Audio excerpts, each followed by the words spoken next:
வணக்கம் மக்களே. நான் ஒரு வீடியோ போட்டிருந்தேன், இந்த மாதிரி நம்ம ஷாப்பு எல்லாமே சேல்ஸ் பண்ணுறேன்னு சொல்லிட்டு. அதுக்கு ஒரு சிலர் வந்து ரொம்ப கோவப்பட்டாங்க, உரிமையோட ஏன் இப்படிலாம் பண்ணுறீங்க அப்படின்ட்டு. நம்ம சிலர் வந்து சங்கடப்பட்டாங்க. நான் வந்து எல்லாத்தையுமே விற்கணும்னு நினைக்கல.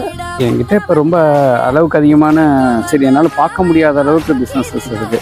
அதை கொஞ்சம் கண்ட்ரோல் பண்ணிக்கலாம், லிமிட் பண்ணிக்கலாம். தேவையில்லாத நேரங்கள் அலைய தேவையில்லை, கொஞ்சம் லிமிட் பண்ணிக்கலாம், கொஞ்சம் என்னைய வேலையை குறைச்சிக்கலான்றதுக்காக மட்டும்தான் மக்களே இந்த வீடியோ போட்டிருந்தேன். ஸோ நம்ம இருக்கிறதுல கொஞ்சம் ஒரு பாதியாவது நம்ம விற்றுட்டு கொஞ்சம் நிம்மதியாக இருக்கலாம் அப்படின்றதுக்காக தான் இந்த வீடியோ மக்களே. ஸோ எல்லாத்தையும் நான் கொடுக்கல, கொஞ்சம் எனக்கு சுமையாக படுற விஷயங்களை 1-2 பிரான்ச்சஸை வந்து விற்றுட்டோம்னா கொஞ்சம் நம்ம நிம்மதியாக இருக்கலாம், கொஞ்சம் ஃப்ரீயாக இருக்கலான்றதுக்காக தான் மக்களே.